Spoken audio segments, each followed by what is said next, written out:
ብዙዎች መዳን ስላለባቸው የዘላለም ሕይወት ማግኘት ስላለባቸው ከድቅድቅ ጨለማ ወደሚደነቀው ብርሃን መውጣት ስላለባቸው ተሰብከ መድን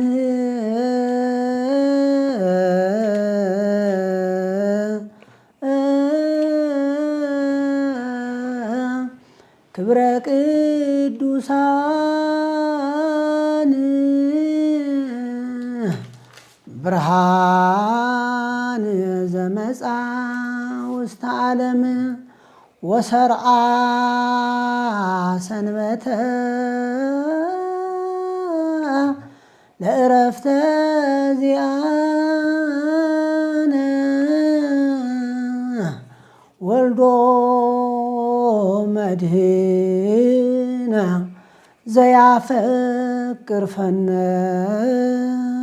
ወለነ ቀድሞ ጨለማ ነበራችሁ እና ካለ በኋላ አሁን ግን በጌታ ምንድናችሁ ይላል ብርሃን ናችሁ። ሥርዓተ ማህሌቱ ላይ ሥርዓተ አምልኮ ላይ ያለው ሐሳብና ወንጌሉ ላይ ያለው እውነት ትክክል ስለሆነ ይሄ ግን በግልጥ ለሰዎች ምን ማለት አለበት መነገር አለበት መሰበክ አለበት። ኢየሱስ ክርስቶስ በእርግጥ አልተሰበከም። እኛ ቤተ ክርስቲያን አልተሰበከም ማለት ምን ማለት ነው? ጎልቶ ህዝቡ እርፍ እስኪል ድረስ አልተሰበከም። ክርስቶስ እንደ ጻድቃን እንደ ሰማዕታት በተራ ነው የሚደርሰው። ሥርዓተ አምልኮ በተራ ነው የሚደርሰው። ዜማው በተራ ነው የሚደርሰው። ጸናጽሉ በተራ ነው የሚደርሰው። መቋሚያው በተራ ነው የሚደርሰው። ሌሎቹም አዳኝ እንደሆኑ ሌሎችም ብርሃን እንደተባሉ እሱም እንደዛው ነው እየደረሰው ያለው። ብርሃን ዘመጻ ውስተ ዓለም ብርሃን ዘመጻ ውስተ ዓለም ብርሃን ብርሃን ብርሃን ዘባማን ዘያበረ ለኩሉ ሰብ ብርሃን ዘእምብርሃን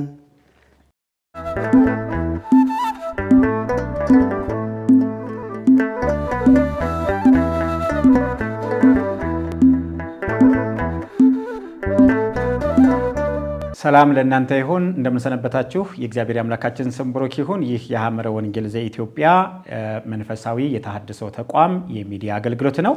ሐመረ ወንጌል ዘኢትዮጵያ የተሐድሶ ራዕይና ተልእኮ ያለው ተቋም እንደመሆኑ መጠን ለሕዝባችን መታደስ ወደ እግዚአብሔር ቃል መመለስ አስፈላጊ የሆኑትን ትምህርቶችን ከቤተ ክርስቲያናችን አስተምህሮ ጋር ያለውን የመጽሐፍ ቅዱስን አስተምሮ እያነጻጸርን ሁልጊዜ በዚህ ሚዲያ ላይ እናቀርባለን። ብዙ ካህናት፣ ብዙ ዲያቆናት፣ ጳጳሳት አባቶቻችን ሳይቀሩ ይህንን የሚዲያ አገልግሎት እንደሚያዩ ተስፋ እናደርጋለን። እንደሚያዩም ደግሞ እርግጠኞች ነን። ብዙዎች በዚህ የሚዲያ አገልግሎት ወደ እግዚአብሔር ቃል እውነት ተመልሰዋል። ብዙዎችም የእግዚአብሔር ቃል አገልጋዮች ሆነዋል። ለዚህም እግዚአብሔርን እያመሰገን ዛሬ እንደተለመደው በጾመ ነቢያት ማለት በዚህ በገና ጾም ውስጥ ያለውን ትምህርት ቀጣዩን ክፍል ይዘን ቀርበናል። ባለፈው ወልዶ መድኅነ ሰብክን ይዘንላችሁ ቀርበን ነበረ። አከፋፈሉንም የጾመ ነቢያትንም አከፋፈል ነግረናችኋል። ዛሬ ደግሞ በዚህ በጾመ ነቢያት ውስጥ አንደኛው ሰንበት ብርሃን ይባላል እና ይሄ በዚህ በብርሃን በሚባለው ሰንበት ላይ የሚባለውን ትምህርት ከመጽሐፍ ቅዱስ ጋር አያይዘን የምንመለከትበት ጊዜ ይሆናል። እንግዲህ ይህንን ብርሃንን በተመለከተ ወይም ብርሃን ተብሎ የተሰየመውን ሳምንትና ትምህርቱን በተመለከተ መርጌታ ኤርሚያስ መነሻውን ያቀርቡልናል። ወደ እሳቸው ነው የሚሄደው። የእግዚአብሔር አምላካችን ስም የተባረከ ይሁን። እንግዲህ ባለፈው ሳምንት ያየነው ስብከት ከሚባለው ቀጥሎ ያለው እሁድ ብርሃን ይባላል። ይሄ ብርሃን እንግዲህ ደግሞ ልክ ስብከትን እንዳየነው ሁሉ ነቢያት በዚህ ንግግር ውስጥ ሲናገሩት የነበረ እንትን ነው። የአምላክን ማዳን ከገለጡባቸው መንገዶች አንዱ ብርሃን የሚለው ንግግር ነው። ዘመነ ብሉይ ላይ የነበረው ሰውና እግዚአብሔር ከብርሃን ከሆነው አምላክ ጋር የተራራቀበት ዘመን ስለነበረ እንግዲህ ያንን ዘመን የጨለመው ዘመን ወይም በጣም ስለነበረ ይህን መገለጥ ይህንን ጨለማ የሚያስወግድና ወደ ትክክለኛው መንገድ የሚመራ ብርሃን እንደሚመጣ በዚህ ሐሳብ ፈኑ ብርሃነከ ወጽድቀከ እማንቱ ይምርሃኒ ወይሰዳኒ ደብረ መቅደስከ እያሉ እንግዲህ በመዝሙር ይህ ይነገራል። ብርሃንን እውነትህን ላክ ይሉ ነበር። ስለዚህ ከዚህ የተነሳ ብርሃን የሚለው ትምህርት በራሱ የእግዚአብሔር መገለጫ ሆኖ እናየዋለን ማለት ነው። ስለዚህ ይህንን ሐሳብ ከማንሳቴ በፊት አንድ በዕለቱ የሚዘመር ዋዜማ የሚባለውን መዝሙር ዝማሬ ባነሳ ዋዜማ ከሚባለው ተሰብከ መድን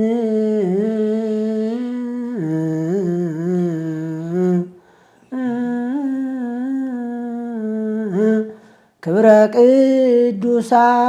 ቅዱሳን በርሃን ዘመጻ ውስተ ዓለም ወሰርዓ ሰንበተ ለዕረፍተ ዚአነ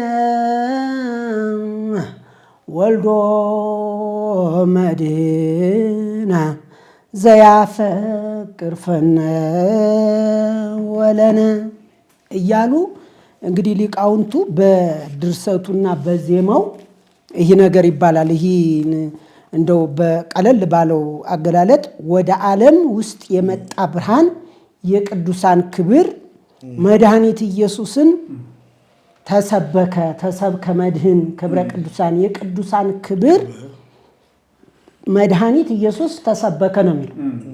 እንግዲህ ትምህርቱ እንደዚህ ነው። ግን በዜማ ሲባል ግን እዚህ ውስጥ ያለው ብርሃን የተገለጠ አይደለም፣ ተሰውሯል ማለት ነው።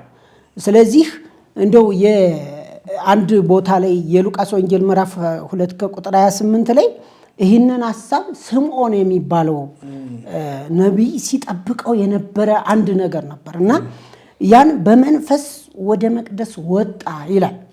ወላጆቹም እንደ ሕጉ ልማድ ያደርጉለት ዘንድ ሕፃኑን ኢየሱስን ባስገቡት ጊዜ እርሱ ደግሞ ተቀብሎ አቀፈው።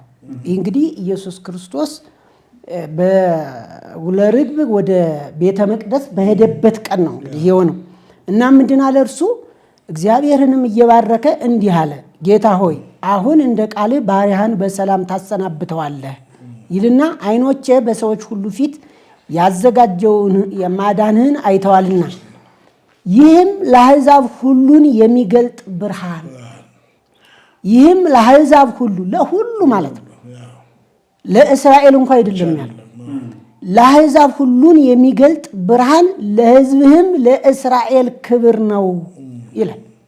ስለዚህ ይህ ብርሃን የሚለው አሁን በዚህ ጉዳይ መዓት ሐሳቦች ይነሳሉ። በባለፈው ሳምንት የተነሳው ሐሳብ በዚህ ጉዳይ ነበረና ምንድነው እዚሁ ወልዶ መድኅነ ዘያፈቅር ፈነ ወለነ ይላል። ምንድነው ይሄ የዮሐንስ መልእክት ላይ ምዕራፍ 4 ከቁጥር 9 ላይ አንድ ሐሳብ አለ። በዚህም የእግዚአብሔር ፍቅር በእኛ ዘንድ ተገለጠ፣ በእርሱም በኩል በሕይወት እንኖር ዘንድ እግዚአብሔር አንድ ልጁን ወደ ዓለም ልኮታልና። ፍቅርም እንደዚህ ነው፣ እግዚአብሔር እርሱ ራሱ እንደወደደን ስለ ኃጢአታችንም ማስተስረያ ይሆን ዘንድ ልጁን እንደላከ እንጂ እግዚአብሔር እኛ እንደወደድ ነው አይደለም ይላል። ስለዚህ እዚህ ጋር ይህን ሐሳብ አሁን መጽሐፍ ቅዱሳዊ ሐሳብ ይመስላል። ትክክል ነው። መጽሐፍ ቅዱሳዊ ሐሳብ አለው። ወልዶ መድኅነ ዘያፈቅር ፈነ ወለነ ትክክል ነው። ግን ሐሳቡ ግን ዘመጻ ውስተ ዓለም ተሰብከ መድኅን ክብረ ቅዱሳን ብሎ ገና ከጥንት የነበረውን ሐሳብ ያነሳና አላፊና ዳህራይና ቀዳማይ ያደርገዋል። ስለዚህ ምንድነው አሁንም ለሊቃውንቶቻችን ደግመን የምንነግራቸው ሐሳቡ የተፈጸመ የተደረገ ሐሳብ ነው። ባላፊ ጊዜ ልንለው የሚገባውን በቀዳማይ ጊዜ እያልነው ነው።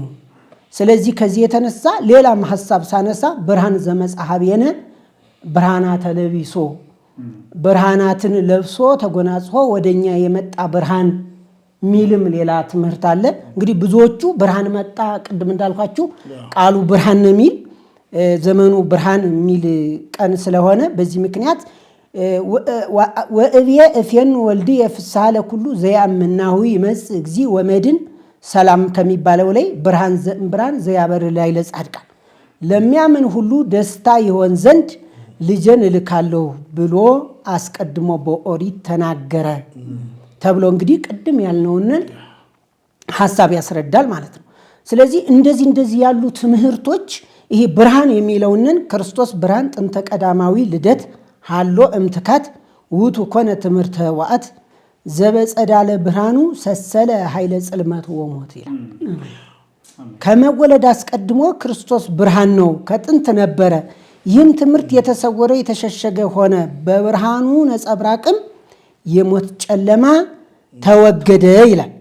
እዚህ ላይ እንግዲህ በዚሁ በአንደኛ ዮሐንስ መልእክት ላይ የዲያብሎስን ስራ ሊያፈርስ ክርስቶስ ተገለጠ ይላል።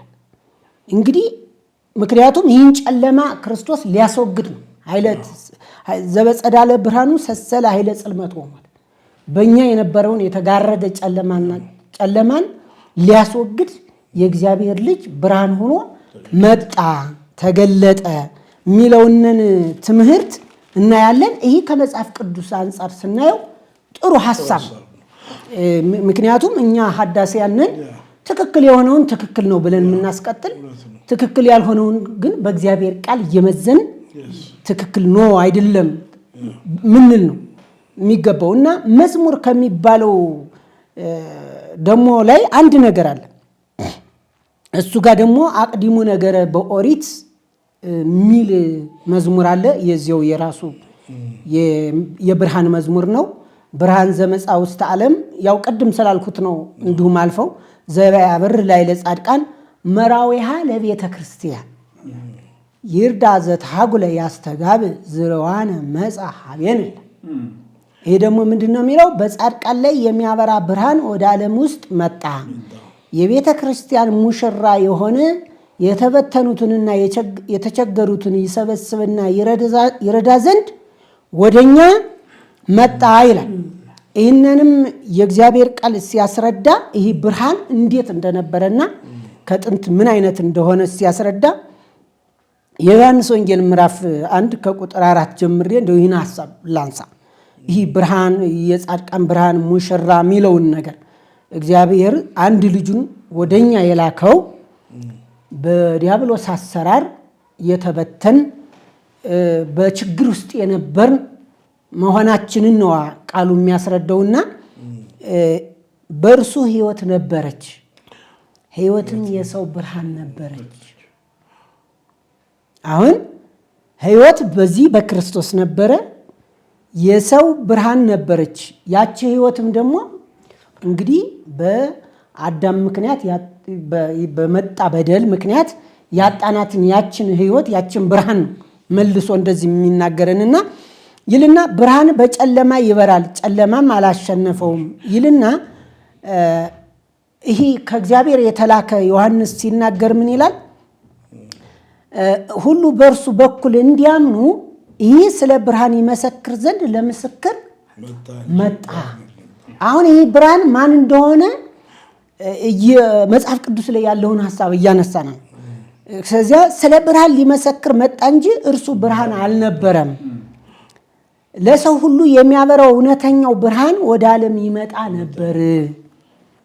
በዓለም ነበረ፣ ዓለሙም በእርሱ ሆነ፣ ዓለሙም አላወቀውም። የእርሱ ወደ ሆነው መጣ፣ የገዛ ወገኖቹ አልተቀበሉትም። ለተቀበሉት ሁሉ ግን በስሙ ለሚያምኑት ለእነርሱ የእግዚአብሔር ልጆች የሆኑ ዘንድ ስልጣንን ሰጣቸው። ለማን? ለእኛ። እነዚያ የገዛ ወገኖቹ አይሁድ ግን ምን አላሉትም? ይህም ብርሃን አልተቀበሉትም። ይህንም ሲያስረዳ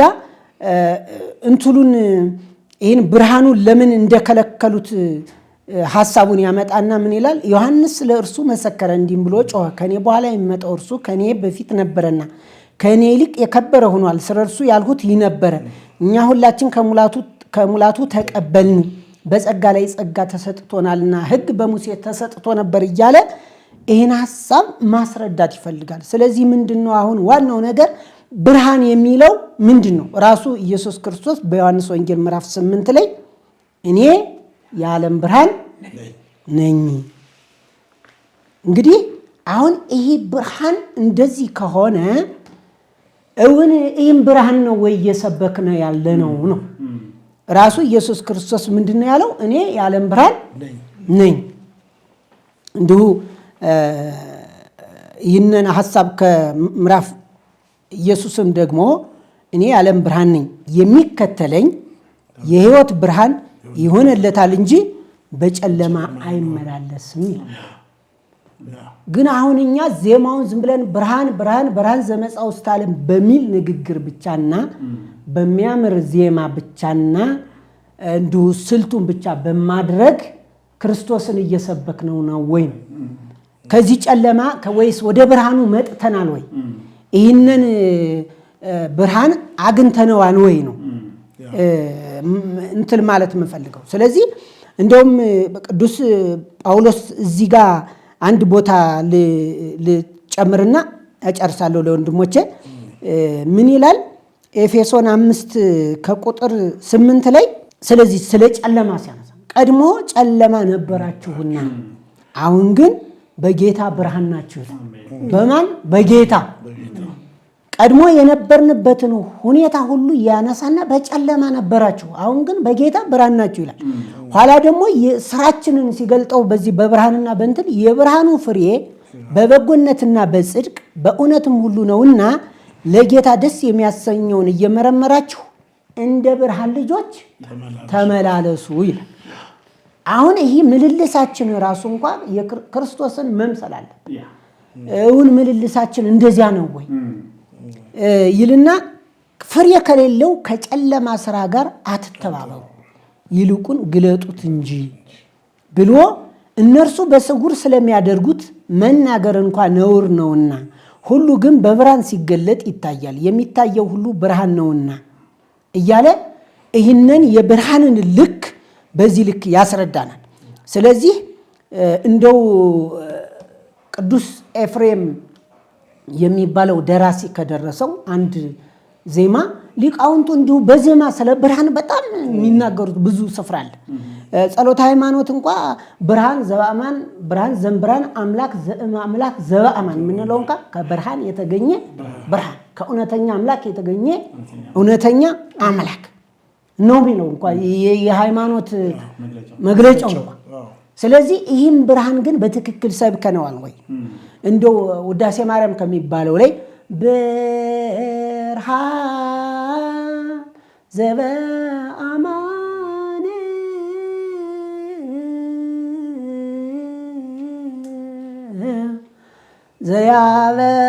ዘያበርህ ለኩሉ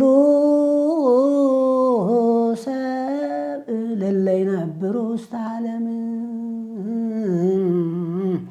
በእንተ ፍቅረ ሰብእ መጻእከ ውስተ ዓለም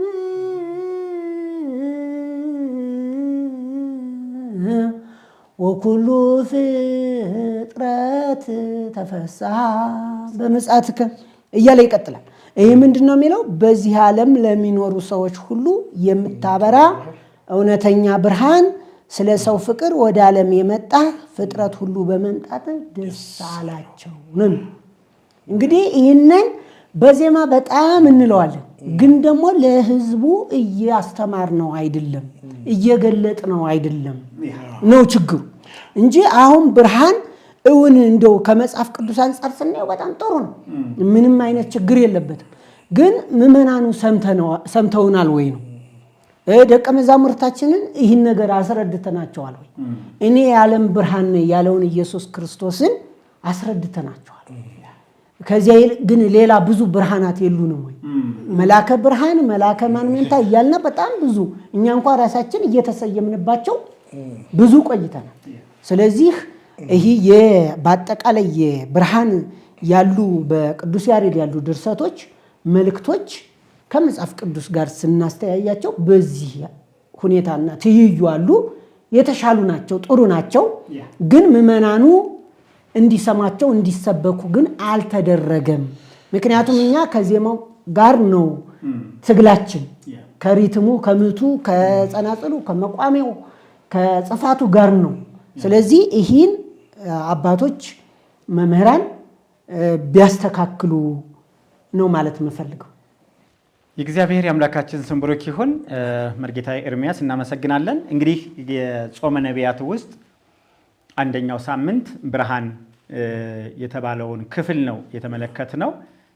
ብርሃን ላይ የሚዜመውን ዜማ ከክርስቶስ ጋር የተገናኘ እንደሆነ ለማየት ችለናል። አሁን መርጌታ ኤርሚያስ እንደነገሩን ከምንም በላይ ደግሞ ብርሃን ተብሎ ክርስቶስ ተገልጧል እና መርጌታ ዳዊት በዚህ መርጌታ ኤርሚያስ ባሉት ላይ የምትጨምረው ነገር ካለ ወደ አንተ ነው የምመጣው።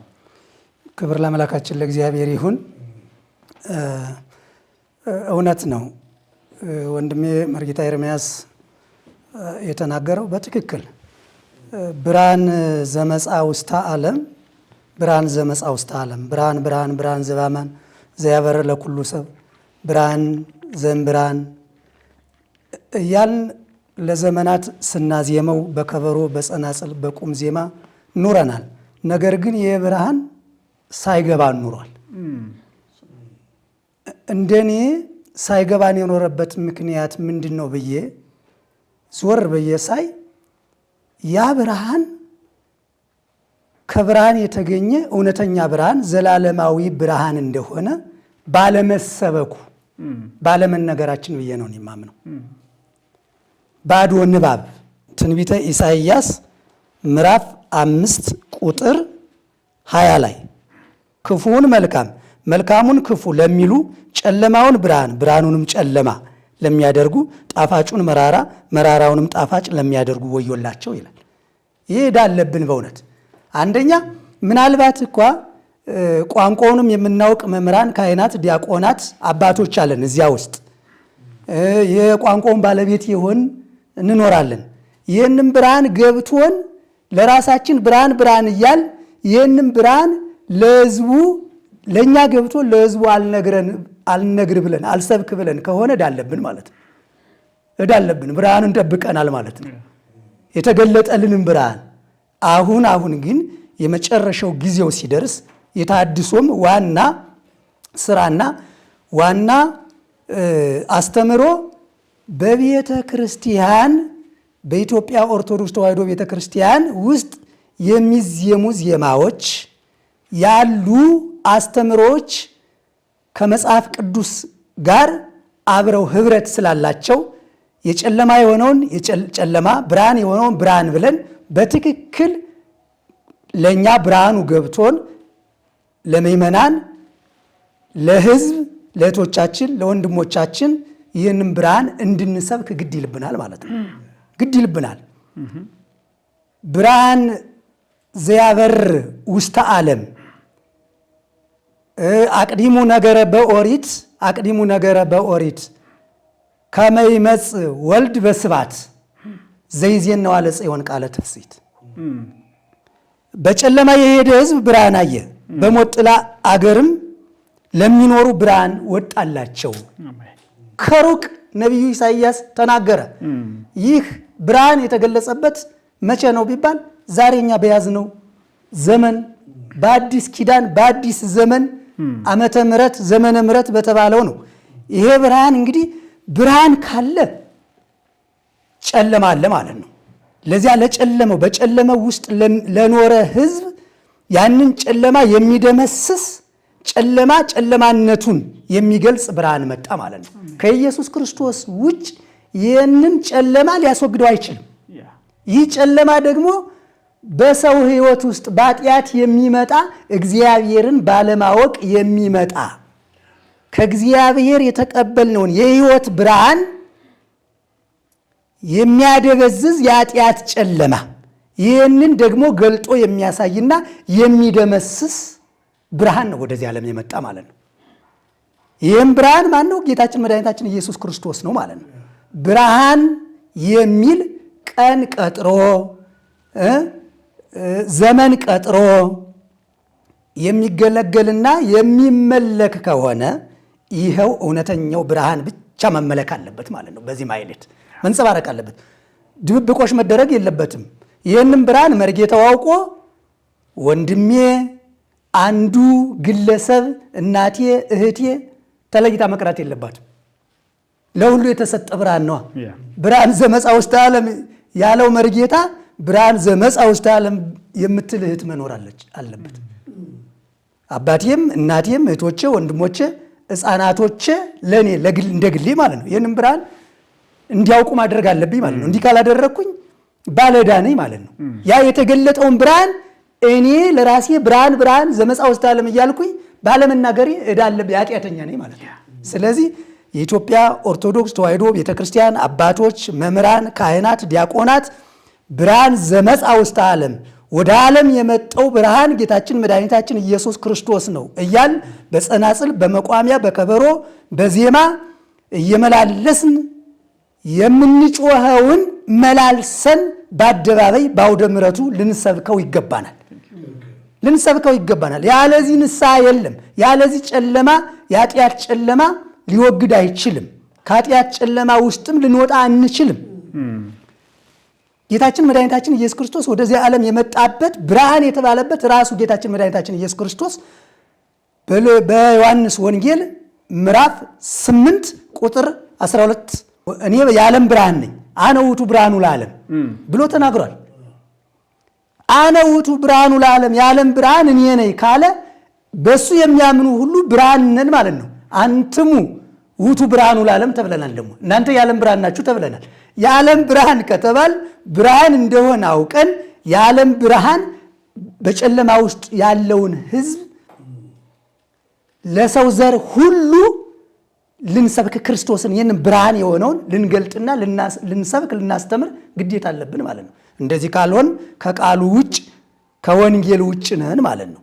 ስለዚህ አባቶች፣ ካህናት፣ መምህራን በተለይ የግዕዝ ቋንቋ ባለቤት የሆናችሁ የቅኔ መምህራን በደንብ ይህንን ቃሉን ስለምታብራሩት አቅዲሙ ነገረ በወሪት ወልዶ መድኅነ ንሰብክ አክሊለ ሰማዕት ዘእምቅድመ ዓለም አሉ። ይህን ቋንቋ የማወቅና የመተርጎም ስልጣን ስላላችሁ ብርሃኑን ወልዶ መድኅነ ንሰብክ የተባለውን ጌታችን መድኃኒታችንን ኢየሱስ ክርስቶስን ገልጦ በማሳየት ግዕዝ ቋንቋን ለማይረዱ ካህናት፣ ዲያቆናት፣ መነኮሳት እውነት እንነጋገር ከተባለ ብዙዎች አለን። በቤቷ ውስጥ በመቅደሱ ተቸብበን በጽነው በመቋሚያ ተቸብበን ከቋንቋው የራቅን ሰዎች አለን። ለጥቅም ለስልጣን ብለን ዝም ብለን በዘረኝነት እንትን ተቸብበን መላከ ብርሃን እየተባል መላከ ምሕረት እየተባል ስም ብቻ ሆኖ ብርሃን ዘመጻ ውስተ ዓለም እያል ዝም ብለን በስም ብቻ ለእንጀራ ለሚያልፍ መብል ለሚጠፋ መብል ብቻ ስልጣን ተረክበን ውስጥ ለውስጥ የምንሽለከለክ መምህራን አለን፣ ካህናት አለን። እንደዚህ የሆኑ ሰዎች ደግሞ ቋንቋውን ከሚያውቁ አባቶች ጠጋ ብለን ያንን እየተረዳን ብርሃኑን መግለጥ አለብን። ይሄ ካልተገለጠ እውነት ነው እንደው ቤተ ክርስቲያናችን ይሄ እውነተኛው ብርሃን እንደሆነ ሳታውቅ ወይንም ሕዝበ ክርስቲያኑ ብርሃንን ሳያይ መቅረቱ ለኛ ዕዳ ነውና ይሄ ብርሃን በአገልግሎታችን እንዲገለጽ አደራ እላለሁኝ። በጾመ ነቢያት ብርሃን የተባለውን የስብከት አንድ ሳምንትን ነው እንግዲህ በዚህ ኢየሱስ ክርስቶስ በእርግጥ አልተሰበከም። እኛ ቤተ ክርስቲያን አልተሰበከም ማለት ምን ማለት ነው? ጎልቶ ህዝቡ እርፍ እስኪል ድረስ አልተሰበከም።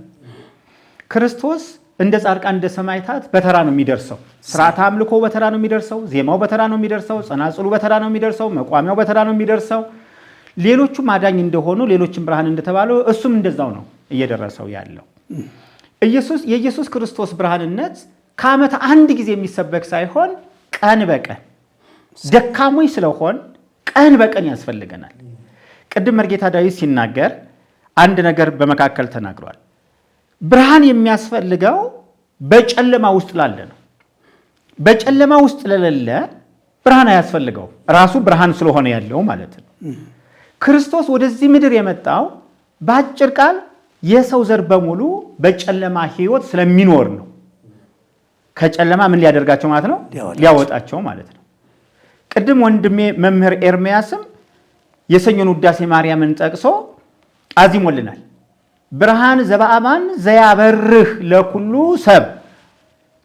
ሰብ ነው እኮ ለአንዱ አብርቶ ለሌላው አይደለም ያስቀረው ለሁሉም ሰው ምን የሚል የሚያበራ ከጨለማ የሚያወጣ እውነተኛው ብርሃን ማን ነው? ኢየሱስ ክርስቶስ ነው። ስለዚህ ይሄ ህዝባችን በጨለማ ውስጥ እስካለ ድረስ ክርስቶስን ካልሰበክ ነው ከጨለማ ሊወጣ አይችልም። ስለዚህ ማዜም ብቻ በቂ ነው ወይ ነው? ዋዜማውን ብርሃን ብሎ ማዜም ብቻ በቂ ነው ወይ? ቀን በቀን ብናዜመው ቀን በቀን ብንጸነጽለው አይሆንም። ትምህርተ ክርስትና ወደ ዓለም ሁሉ ሂዱ ወንጌልን ለፍጥረት ሁሉ ምን በሉ ስበኩ። ለምን? ወንጌል መሰበክ ስላለበት። ለምን? ሰዎች መዳን ስላለባቸው፣ የዘላለም ሕይወት ማግኘት ስላለባቸው፣ ከድቅድቅ ጨለማ ወደሚደነቀው ብርሃን መውጣት ስላለባቸው። ስለዚህ ይሄ ክርስቶስ ብርሃን ነው ብላ የምታምን ከሆነ ቤተክርስቲያኗ ካህናቱ የሚያምኑ ከሆነ ከማህሌቱ ወጣ ብለው ለማህበረ ምእመኑ በጨለማ ውስጥ ላለ ህዝባችን ወንጌልን ምን ይበሉት ነው? ይንገሩት፣ ኢየሱስን ይስበኩት። ኢየሱስ ክርስቶስ ስለራሱ ሲናገር እንደዚህ አለ፣ በእኔ የሚያምን ሁሉ በጨለማ እንዳይኖር። አሜን። በእኔ የሚያምን በምን እንዳይኖር? በጨለማ እንዳይኖር። የማያምኑ ሰዎች መኖሪያቸው የት ነው ማለት ነው? ጨለማ ውስጥ ነው ማለት ነው። የሚያምኑ ሰዎች ግን በብርሃን ነው የሚኖሩት። የእግዚአብሔር ስም ብሩክ ይሁን። የተሐድሶ አገልግሎት ክርስቶስን ማሳየቱ ከድቅድቅ ጨለማ ወደ ብርሃን እንዲወጡ በክርስቶስ ብርሃንነት እንዲኖሩ ነው። ስለዚህ ኢየሱስ ያስተማረው በእርሱ የሚኖሩትን በምን ለማኖር ነው? የሚያምኑትን በብርሃን ውስጥ ነው። በክርስቶስ የሚያምን ሰው በእርግጠኝነት ጨለማ የለበትም። ከጨለማ ይወጣል፣ በብርሃን ይኖራል። ይህን የተናገረው ማን ነው? ኢየሱስ። ትልቅ ሊቀ ጳጳስ ሳይሆን ራሱ ኢየሱስ ክርስቶስ አምላካችን መድኃኒታችን ኢየሱስ ክርስቶስ ነው የተናገረው። ስለዚህ ይህንን እናዚመው ወይስ እንስበከው? እንስበከው። ለማን እንናገረው? ለሕዝብ እንንገረው። በጨለማ ውስጥ ላለ ክርስቶስ አንተ የምትተኛ ንቃ፣ ክርስቶስም ምን ይልልሃል? ያበራል። የእግዚአብሔር ስም ብሩክ ይሁን። የተኛ ሰው የሚያበራለት ማን ነው? ክርስቶስ። በእርግጠኝነት እኛ ተሐድሶች የምንናገረው ሰማይ ብንወጣ ከምድር ጫፍ እስከ ጫፍ ብንሄድ ያለ ክርስቶስ ብርሃን የለም። አንድ ብርሃን አለ፣ ዘውቱ ክርስቶስ፣ እሱም ክርስቶስ ነው።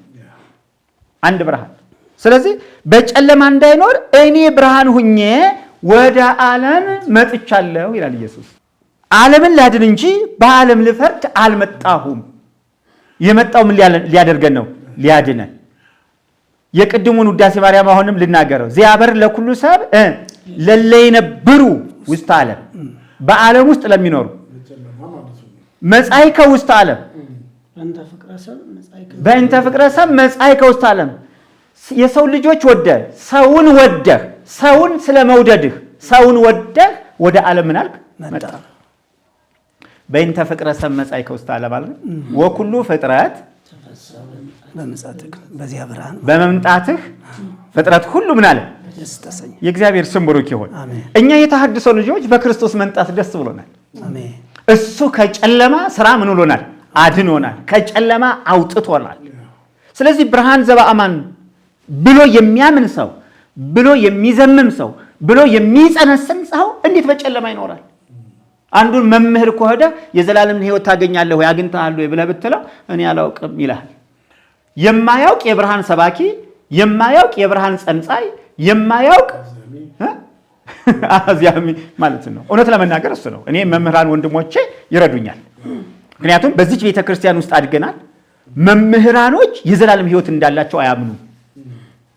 ተሐድሶ የነካው ወይ ሚዲያ ያየነው አሁን ድኛለሁ የሚለው አሁን ሚዲያው ተገልጦ የተሐድሶ ፍሬ እያፈራ እኛም ድነናል እየዳን ነው የሚል ትውልድ ተነስቷል። ድሮ እኮ አንድንም የሚል ትውልድ ስለነበረ በጻድቃን በሰማዕታት ስም ዝክር ይዘክራል፣ ባዶ እግሩን ይሄዳል፣ አመድ ላይ ይንተራሳል፣ አመድ ላይ ይተኛል፣ ድንጋይ ላይ ይተራሳል፣ ገዳም ለገዳም ይዞራል፣ እዛ ወስዳችሁ ቅበሩ ይብድን ይላል። እስኪሞት ድረስ አለመዳኑን እንጂ የሚያውቀው መዳኑን ስለማያውቀው የቀብር ቦታ ሁሉ ይፈልጋል። ታውቃላችሁ? ይሄ መምህራን ከአዲስ አበባ እኮ ደብረ ሊባኖስ ሄዶ የሚቀበራል። ለምን? የዘላለምን ሕይወት ለማግኘት እኮ ነው። አግኝቻለሁ ብሎ ስላላመነ በቀብሩ የዘላለምን ሞትን ማግኘት ይፈልጋል። ቆሞ ያላገኘውን በአጽሙ ሊያገኘው ማለት ነው። ለዘጸዋ አስመከ ወለዘ ገብረ ተስካረ ከምህር ለከ እኮ ብርሃን ነው።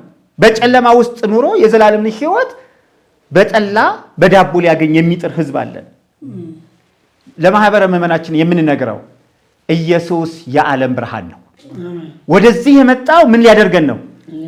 ይህንን ታዲያ የታኅሳስ ዕለት አንደኛውን እሁድ ብርሃን ብለን እንሰይመው ወይስ በየቀኑ ብርሃንን እንስበክ? በየቀኑ። በጨለማ ውስጥ የሚኖር ህዝብ ካለን አዎ አለ። ለሱ ደግሞ ሁል ጊዜ ብርሃንን መስበክ ያስፈልጋል አያስፈልግም? ያስፈልጋል። በዚህ ላይ መምህር ብርሃኑ የምትጨምሩበት ካለ፣ መምህር እስመላል የምትጨምሩበት ካለ እንድጨምሩ ለእናንተ ልስጥ።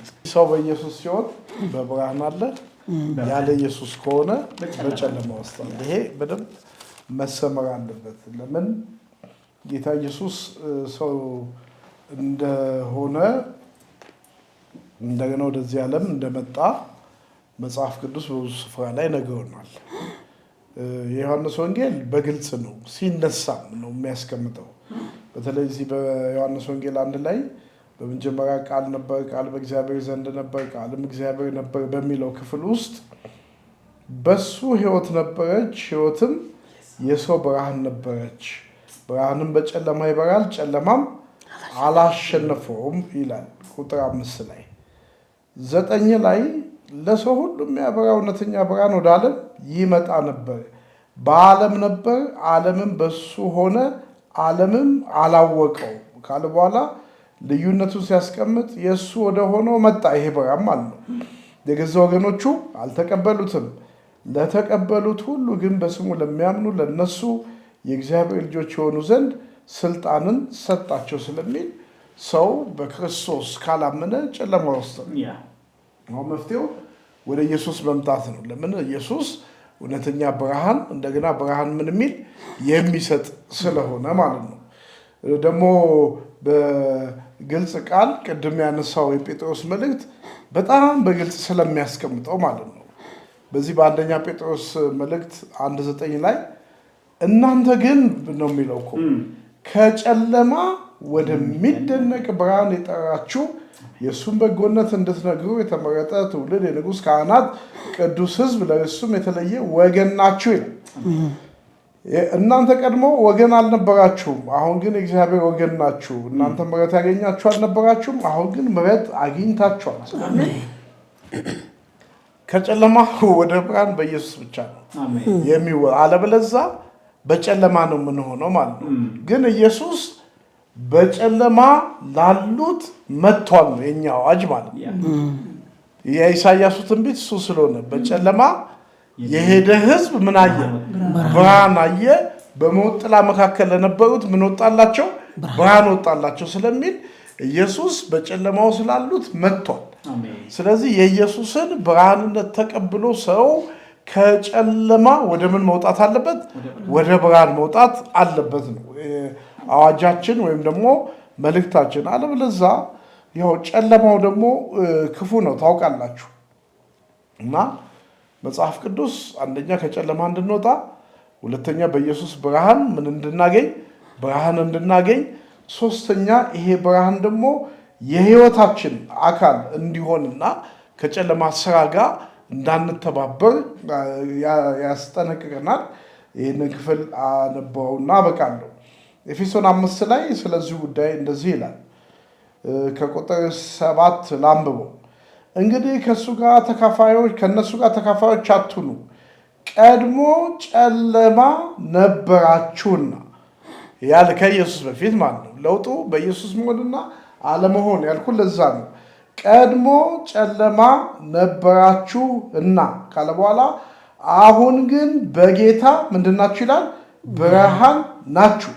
ዘጋው ማለት በጌታ በኢየሱስ አሁን ምንድናችሁ? ብርሃን ናችሁ አለ። የብርሃኑ ፍሬ በበጎነትና በጽድቅ በእውነት ሁሉ ነውና ለጌታ ደስ የሚያሰኘውን እየመረመራችሁ እንደ ብርሃን ልጆች ተመላለሱ። ፍሬ ከሌለው ከጨለማ ስራ ጋር አትተባበሩ። ይልቁንም ግለጡት እንጂ እነሱ በስውር ስለሚያደርጉት መናገር እንኳን ነውር ነውና፣ ሁሉ ግን በብርሃን ሲገለጥ ይታያል። የሚታየው ሁሉ ብርሃን ነው። ስለዚህ ቅድም በጌታ ሙሴ ያልከው ጥቅስ ነው። አንተ የምትተኛ ንቃ፣ ከሙታን ተነሳ፣ ክርስቶስ ያበራላል ስለሚል በቃ አሁን በጨለማ አይደለንም፣ በብርሃን። ይሄንን በደንብ እንደው ማወጅ አለብን በዕለቱ ያንን ስለሚለን ማለት ነው። ክብር ለእግዚአብሔር ለአምላካችን ይሁን። ምንድነው በቅዱስ ያሬድ ማለት እንትን ካደረግ ነው ከዚቁም ከዋዜማውም ከቅዱሳን መጻሕፍት ያገኘውን መነሻ በማድረግ ሀሳቡን ስናየው አንደኛ የዮሐንስ ወንጌልን ነው ቅዱስ ያሬድ ያመሰጠረው ማለት ነው። በነገራችን ላይ ቅድም መግቢያ ላይ አንድ ነገር ተናግረናል፣ አንድ ሀሳብ አይተናል። ማለት ጾመ ነቢያትን ስናስብ፣ ጾመ ነቢያትን ስንረዳ ከኛ ህይወት ጋር ፋይዳው ምንድን ነው ብለን ባለፈው ውይይታችን አንስተን ነበር እና ሀሳቡና ቅዱስ ያሬድ ያዜመበት ሁኔታ ቅዱሳን መጻሕፍት እየመከረን ያለው ሀሳብ በከፍተኛ ሁኔታ ተለያይቷል ብዬ አስባለሁኝ እኔ ማለት ነው። ለምሳሌ ከጾሙ ትርጉም ከጾሙ ሀሳብ ስንነሳ በብዙ ናፍቆት፣ በብዙ ረሃብ፣ በብዙ ጥማት ኢየሱስን እየናፈቁ ምን ብለዋል እያልን ነው። ይጸልያሉ፣ ይጾማሉ ነቢያት ብለናል ባለፈው ውይይታችን ማለት ነው።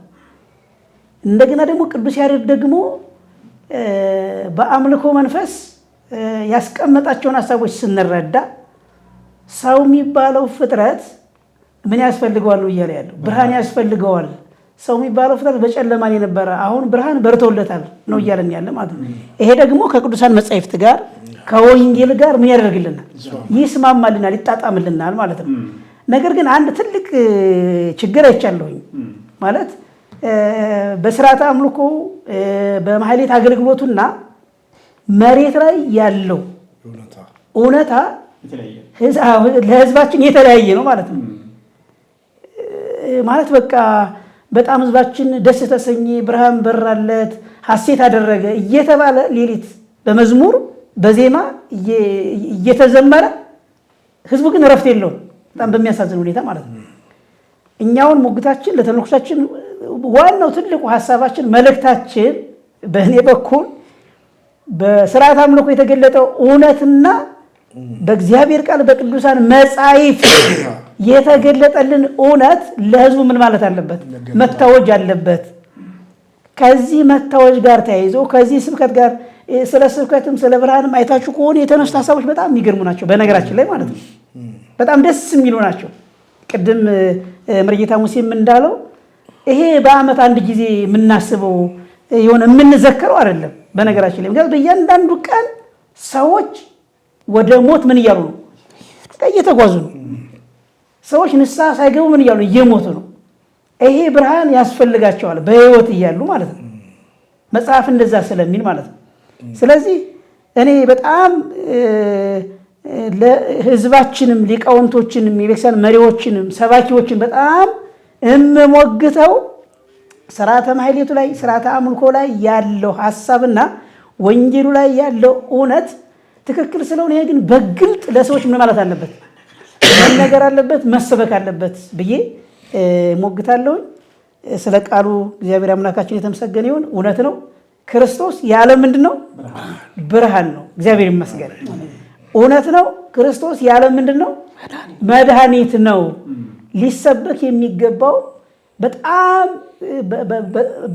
ማለት ከፍ ባለ ድምፅ ማለት ነው ሊታወጅ የሚገባው ይሄ እውነተኛ ብርሃን የሆነው እኔ የዓለም ብርሃን ነኝ ብሎ የተናገረው ኢየሱስ እንደሆነ ተረድቻለሁኝ። ተመልካቾቻችን ስለምን እያወራን እንደሆነ መርጌታ ኤርምያስ በድጋሚ ዜማውን ያዜምና እኔ ቋጨዋለሁ ማለት ነው። ተሰብከ መድን